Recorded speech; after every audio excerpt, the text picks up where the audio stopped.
স্বাগত জানাচ্ছি যমুনা টেলিভিশনের নিয়মিত আয়োজন প্রবাসে বাংলাদেশে বিশ্বের বিভিন্ন প্রান্তে থাকা প্রবাসীদের খবরাখবর নিয়ে আপনাদের সাথে আছি আমি দেবাশিস চন্দ্র সরকার। অর্থনৈতিক সংকটে থাকা মধ্যপ্রাচ্যের দেশ লেবাননে বাড়ছে সহিংসতা আর হয়রানির ঘটনা, যার অন্যতম শিকারে পরিণত হচ্ছেন প্রবাসীরা। বাংলাদেশি অধ্যুষিত বিভিন্ন বাণিজ্যিক এলাকায় বাড়ছে ছিনতাই ও শারীরিক নির্যাতনের ঘটনা। ভুক্তভোগীদের অভিযোগ, দিনের বেলায়ও প্রকাশ্যে অস্ত্র হাতিয়ে নেওয়া হচ্ছে নগদ অর্থসহ বিভিন্ন সম্পদ। প্রশাসনকে জানানোর পরও মিলছে না প্রতিকার। লেবানন থেকে সহকর্মী বাবু সাহার পাঠানো তথ্য ও চিত্রে বিস্তারিত। লেবাননের রাজধানী বৈরুতের উপকণ্ঠে অবস্থিত সাবরা এলাকা প্রবাসী বাংলাদেশি অধ্যুষিত হয়। এখানকার মূল বাণিজ্যিক কেন্দ্রটি পরিচিত বাংলা বাজার নামে। এই বাজারের ক্রেতা বিক্রেতার বেশিরভাগই বাংলাদেশি। তবে সম্প্রতি সাবরা বাজারকে ঘিরে বেড়েছে হয়রানি আর সহিংসতার ঘটনা। বাংলাদেশিদের অভিযোগ, ক্রেতা ব্যবসায়ীদের টার্গেট করে সক্রিয় বেশ কয়েকটি চক্র, যার সাথে জড়িত স্থানীয়রা। অস্ত্রের মুখে ছিনিয়ে নেওয়া হচ্ছে বাংলাদেশিদের অর্থ, মোবাইল আর মোটরসাইকেল। ঘটছে হতাহতের ঘটনাও। আমাদের টাকা পয়সা, মোবাইল এই সব ছিনতাই করে আজকে ছিনতাই করে নিয়ে যায় আর মারধর করে। আমরা খুব ভয়ে আছি। কিছু না পাইলে তারে মারতেছে গুলি দিয়া, এমনকি পিস্তল দিয়া ঠেকাই অনেক কিছু অত্যাচার করতেছে। এই অত্যাচার আর রেহাবের দিকে তো সবকিছু নিয়ে গেছে, মোবাইল, টাকা পয়সা। তারপরে পুলিশের কাছে গেছিলাম, পুলিশে কোনো ব্যবস্থা নেয় নাই। এ অবস্থায় আতঙ্ক ছড়িয়েছে প্রবাসীদের মাঝেও।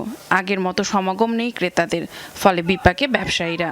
কালারে যা ধরেছে ধরে ভিতরে ঢুইলিছে, ঢুয়ে নিয়ে আমার লগে টেয়া ছিল প্রায় 900 টাকা। এই দেশের 900 টাকা ছিল, 900 টাকা রেখে দিছে। মানুষের মোটরসাইকেল রেখে দেয়, টাকা রেখে দেয়, মোবাইল রেখে দেয়, সবকিছু রেখে দেয়। বাজার তো আর মানুষ আসতেছে না যে বেচা কিনা করবো। আমরা এখন দূতাবাসের কাছে এটাই চাই যে এটার একটা ব্যবস্থা নোক, যাতে সাবরা বাজার লোকজন আসতে পারে, সুন্দর করে বাজার সদাই করতে পারে। ভুক্তভোগীরা বলছেন, প্রশাসনকে জানানোর পরেও অবস্থার উন্নতি হয়নি। এই অবস্থায় বাংলাদেশ দূতাবাসকে এগিয়ে আসার আহ্বান প্রবাসীদের। হিমাদ্রিতা বর্মন, যমুনা নিউজ। স্পেনের বার্সেলোনায় অনুষ্ঠিত হলো বসন্ত বরণ ও পিঠা উৎসব। প্রবাসী নারী সংগঠনের পক্ষ থেকে করা হয় আয়োজন। প্রবাসী নতুন প্রজন্মের মাঝে দেশীয় সংস্কৃতিকে তুলে ধরতে এই উৎসব বলে জানান আয়োজকরা। অনুষ্ঠানে সভাপতিত্ব করেন সংগঠনের সভাপতি শিউলি আক্তার, সঞ্চালনা করেন জান্নাতুল ফেরদৌস শাহিনা আক্তার। প্রধান অতিথি হিসেবে উপস্থিত ছিলেন স্পেনে নিযুক্ত বাংলাদেশি রাষ্ট্রদূত মোহাম্মদ সারোয়ার মাহমুদ। বিশেষ অতিথি ছিলেন ইয়ত বাংলা কালচারাল ফাউন্ডেশন সেন্ট্রাল কমিটির সাধারণ সম্পাদক আমান রেজা ও অনারারি কাউন্সিলর রামন পেত্রো। এছাড়াও ছিলেন খাদিজা আক্তার মনিকা।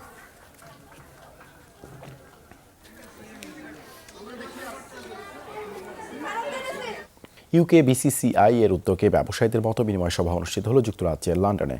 উপস্থিত ছিলেন সংগঠনের নেতৃবৃন্দ সহ বাংলাদেশের নারী ব্যবসায়ীরা। এতে সভাপতিত্ব করেন আয়োজক সংস্থার প্রেসিডেন্ট MG মাওলা মিয়া, সঞ্চালনা করেন অন্যতম ডিরেক্টর রহিম মিয়া।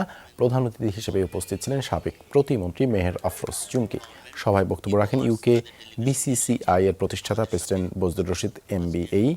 আরও বক্তব্য রাখেন ফারজানা হোসেন নীলা, সাবেক প্রেসিডেন্ট নাজমুল ইসলাম নুরু সহ সংগঠনের নেতৃস্থানীয়রা।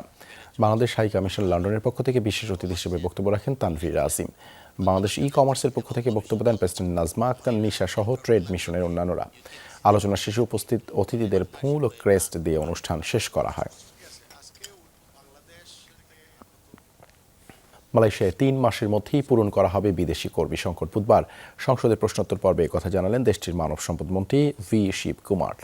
জানান, কর্মী সংকট কমাতে বিদেশি কর্মী নিয়োগ আইন শিথিল করার উদ্যোগ নিয়েছে সরকার, যাতে বিদেশি কর্মী কোটার আবেদন অনুমোদনের পাশাপাশি কর্মসংস্থান অনুমোদনের প্রক্রিয়া ত্বরান্বিত করা যায়। এরই মধ্যে শূন্য পদ পূরণের জন্য বিজ্ঞপ্তি প্রকাশ করেছে মন্ত্রণালয়। এই উদ্যোগের মধ্যে অন্তর্ভুক্ত রয়েছে নির্মাণ, উৎপাদন, বৃক্ষরোপণ, কৃষি ও রেস্টুরেন্ট খাত। 5টি সেক্টর ও সাবসেক্টরের অধীনে নিয়োগকারী প্রতিষ্ঠানগুলো বিদেশি কর্মী নিয়োগের আবেদনপত্র জমা দিতে পারবেন। নিয়োগের শর্তাবলীতে ছাড় দিয়ে প্রতিষ্ঠানগুলো 15টি উৎস দেশ থেকে কর্মী নিয়োগ দিতে পারবেন, যার মধ্যে বাংলাদেশও অন্তর্ভুক্ত রয়েছে। সৌদি আরব ও বাংলাদেশের যৌথ উদ্যোগে ডাই অ্যামোনিয়াম ফসফেট সার কারখানা স্থাপনের সম্ভাব্যতা যাচাই সংক্রান্ত সমঝোতা স্মারক স্বাক্ষরিত হয়েছে। এতে দুই দেশের বাণিজ্যিক সম্পর্ক আরও মজবুত হবে বলে আশাবাদ সংশ্লিষ্টদের। চুক্তিতে বাংলাদেশের পক্ষ থেকে স্বাক্ষর করেন BCICর সিনিয়র মহাব্যবস্থাপক সমীর বিশ্বাস। সৌদির পক্ষ থেকে সংস্থাটির সিনিয়র জনসংযোগ পরিচালক আব্দুল আজিজ ডুহাইম। বুধবার রাজধানীর মতিঝিলে শিল্প মন্ত্রণালয়ের সম্মেলন কক্ষে করা হয় আয়োজন। অনুষ্ঠানের প্রধান অতিথি হিসেবে উপস্থিত ছিলেন শিল্পমন্ত্রী নুরুল মজিদ মাহমুদ হুমায়ুন, সভাপতিত্ব করেন শিল্প সচিব জাকিয়া সুলতানা। বিশেষ অতিথি ছিলেন শিল্প প্রতিমন্ত্রী কামাল আহমেদ মজুমদার। এছাড়া সৌদি আরবের রিয়াদ থেকে ইন্টারনেটের মাধ্যমে যুক্ত হন বাংলাদেশের রাষ্ট্রদূত ডক্টর মোহাম্মদ জাভেদ পাটোয়ারি। সৌদি আরবে হজ ও ওমরায় যাওয়ার আগে বাংলাদেশি মুসল্লিদের বায়োমেট্রিক পদ্ধতিতে আঙুলের ছাপ অনলাইনে সংযুক্ত করতে হবে বলে জানিয়েছেন তাসসির প্রকল্প প্রধান আহমদ আল জোয়াইদ। দুপুরে গুলশানে সৌদি দূতাবাসের সভাকক্ষে এক মতবিনিময় সভায় তিনি একথা জানান। বলেন, ভিসার আবেদন প্রক্রিয়ায় যাতে কোনো ধরনের জালিয়াতি না হয় সেজন্যই এই উদ্যোগ। বিশ্বের চতুর্থ সর্বোচ্চ হজযাত্রীর দেশ হিসেবে বাংলাদেশকে গুরুত্ব দিচ্ছে সৌদি সরকার। হজ ওমরা জিয়ারতের উদ্দেশ্যে বিমানবন্দরে যাওয়ার আগেই বাংলাদেশে ইমিগ্রেশন সম্পন্ন করতে হবে। এই সেবা দিতে সৌদি প্রতিনিধি দল বাংলাদেশে অবস্থান করবে বলেও জানান আহমদ আল জোয়াইদ।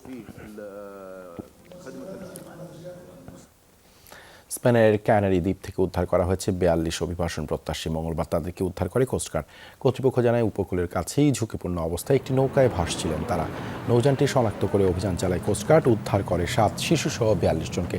তাদের মধ্যে 20 জন পুরুষ এবং 15 জন নারী। দীর্ঘদিন সাগরে ভাসার কারণে কয়েকজনের শারীরিকভাবে দুর্বল হয়ে পড়ে। উদ্ধারের পর গ্র্যান্ড ক্যানারি দ্বীপে নিয়ে দেয়া হয় প্রাথমিক চিকিৎসা। সম্প্রতি আশঙ্কাজনক হারে বেড়েছে অবৈধ পথে ইউরোপ গমনের সংখ্যা। গেল মাসেও 5 শতাধিক অভিবাসন প্রত্যাশীকে উদ্ধার করেছে স্পেন কর্তৃপক্ষ।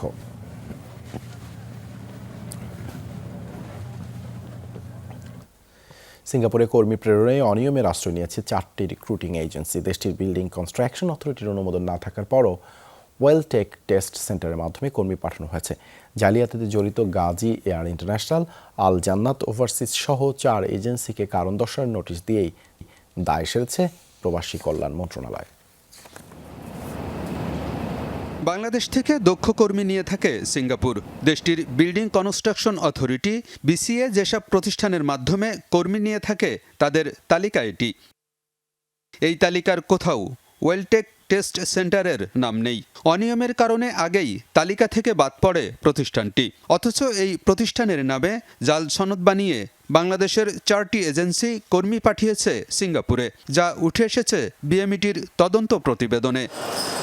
গেল 5 বছরে 23,000-এর বেশি কর্মী পাঠিয়েছে অভিযুক্ত গাজীপুর এয়ার ইন্টারন্যাশনাল। বিষয়টি সম্পর্কে জানতে প্রতিষ্ঠানটির বনানী অফিসে গেলেও মালিককে পাওয়া যায়নি। পরিষ্কার করে কিছু জানাতে পারেননি কর্মচারীরাও। গাজীপুর এয়ার ইন্টারন্যাশনাল ছাড়াও একই অনিয়মে জড়িত আল জান্নাত ওভারসিজ, আরএক্স ইন্টারন্যাশনাল এবং ওয়েলটেক এমপ্লয়মেন্ট সার্ভিসেস। দেশটিতে প্রায় 67,000 কর্মী পাঠিয়েছে এই 4 প্রতিষ্ঠান। তবে এখন সিঙ্গাপুরে কর্মী পাঠানো বন্ধ রয়েছে বলে জানান অফিসের কর্মচারীরা। অনেকদিন যাবতই করতেছি না, 2-3 মাস তো হবে, 2-3 মাস পর্যায়ক্রমে এখন ওয়েলটেক যেটা ওয়েলটেকটা হলো মনে করেন যে আমাদের সিঙ্গাপুরের ওখানে স্কিল ট্রেনিং সেন্টার, হ্যাঁ, ওটার আন্ডারে সম্ভবত আমাদের আরএক্স কেয়ারটা ওনার নেবে। আরএক্স কেয়ার, তারপর গাজীপুর, আরও কয়েকটা লাইসেন্স আছে। এই বিষয়টা আসলে আমি ওইভাবে বলতে পারবো না। 4টি রিক্রুটিং এজেন্সির বিষয়ে তদন্ত করে অনিয়মের প্রমাণ পেয়েছে জনশক্তি কর্মসংস্থান ও প্রশিক্ষণ ব্যুরো বিএমইটি। প্রতিবেদনটি প্রবাসী কল্যাণ মন্ত্রণালয়ে পাঠিয়েছে সংস্থাটি।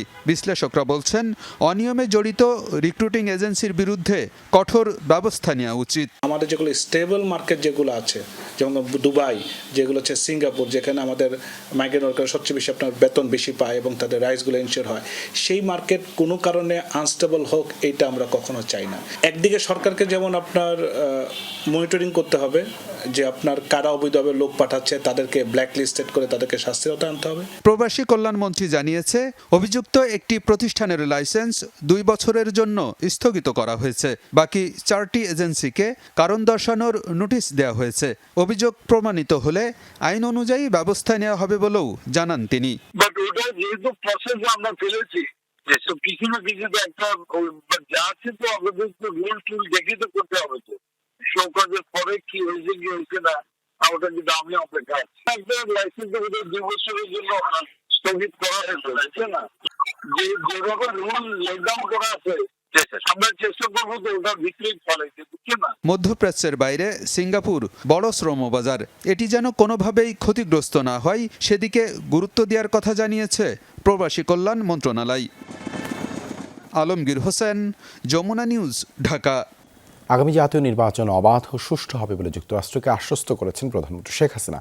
মার্কিন পররাষ্ট্র দপ্তরের সফররত কাউন্সিলর ডেরেক শোলে প্রধানমন্ত্রীর সাথে দেখা করার সময় এই কথা জানিয়েছেন সরকার প্রধান। এদিকে ঢাকার সাথে রাজনৈতিক, অর্থনৈতিক ও নিরাপত্তা সম্পর্ক আরও জোরদার করতে চায় ওয়াশিংটন। যুক্তরাষ্ট্রে এই মনোভাবের কথা জানিয়ে মার্কিন পররাষ্ট্রমন্ত্রী বিশেষ উপদেষ্টা জানান, প্রধানমন্ত্রী শেখ হাসিনার সাথে খুবই ফলপ্রসূ বৈঠক হয়েছে। খুব সকালে পররাষ্ট্র সচিব মাসুদ বিন মোমেনের সাথে বৈঠকের মধ্য দিয়ে ঢাকা সফরের কর্মসূচি শুরু করেন মার্কিন পররাষ্ট্র দপ্তরের কাউন্সিলর ডেরেক শোলে। প্রায় ঘণ্টাখানেকের সেই বৈঠকের পর গণভবনে প্রধানমন্ত্রী শেখ হাসিনার সাথে সাক্ষাৎ করতে যান এই মার্কিন আন্ডার সেক্রেটারি। সেখানেও ঘণ্টাখানেকের বৈঠকে রোহিঙ্গা সংকট ছাড়াও আসে মানবাধিকার ও নির্বাচন প্রসঙ্গ।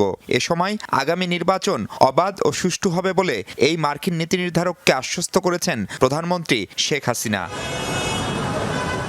গণভবন থেকে বেলা 12টার দিকে পররাষ্ট্র মন্ত্রণালয়ে আসেন ডেরেক শোলে। বৈঠক করেন পররাষ্ট্রমন্ত্রী ডক্টর মোমেনের সাথে। সে সময় ব্যবসা বাণিজ্য বিনিয়োগ ছাড়াও রোহিঙ্গা সংকট ও আগামীতে সম্পর্ক এগিয়ে নেওয়ার কৌশল নিয়ে কথা বলেন তারা। যৌথ ব্রিফিংয়ে পররাষ্ট্রমন্ত্রী জানান, সম্পর্ক এগিয়ে নেওয়ার বার্তা নিয়ে ঢাকা সফর করছেন এই শীর্ষ মার্কিন কূটনীতিক।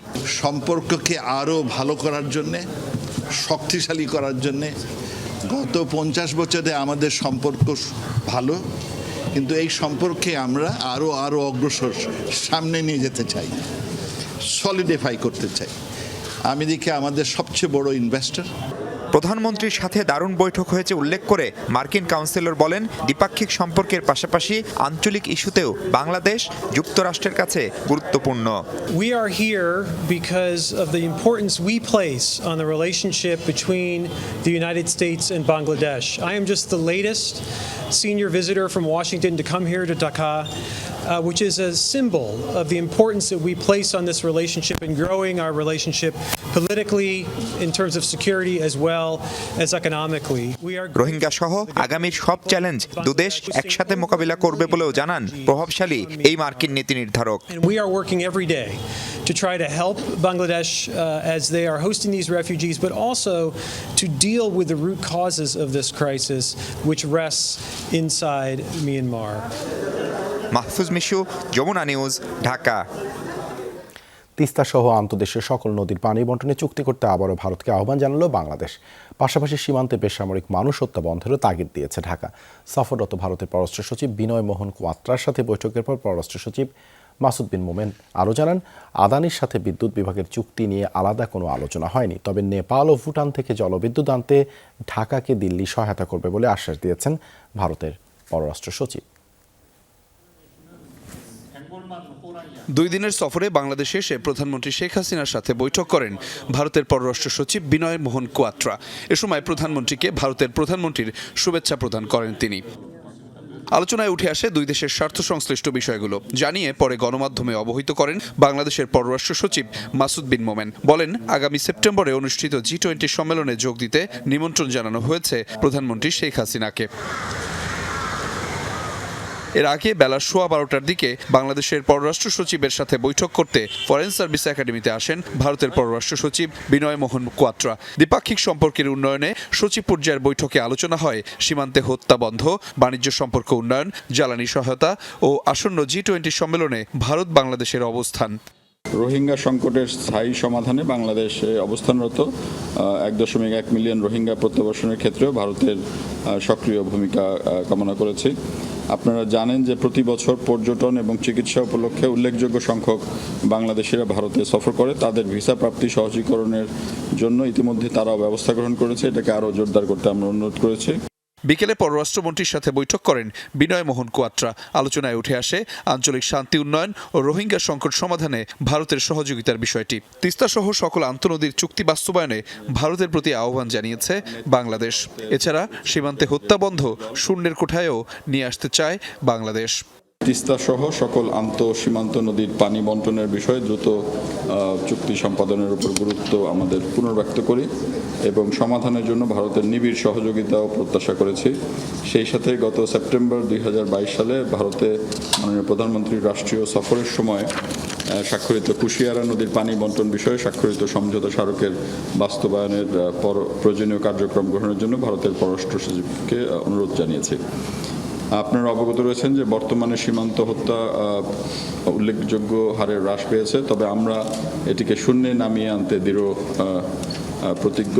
এদিকে ভারত থেকে জ্বালানি সরবরাহ নিয়েও আলোচনা হয় ভারতের পররাষ্ট্র সচিবের সাথে। এ সময় বিনয় মোহন কোয়াত্রা জানান, নেপাল ও ভুটান থেকে বিদ্যুৎ আনতে সহযোগিতা করবে ভারত। ভারত হতে জ্বালানি আমদানি করতে বাংলাদেশ এবং ভারতের যৌথ উদ্যোগে নির্মিত ইন্ডিয়া বাংলাদেশ ফ্রেন্ডশিপ পাইপলাইনের উদ্বোধনের বিষয়েও আলোচনা করেছি।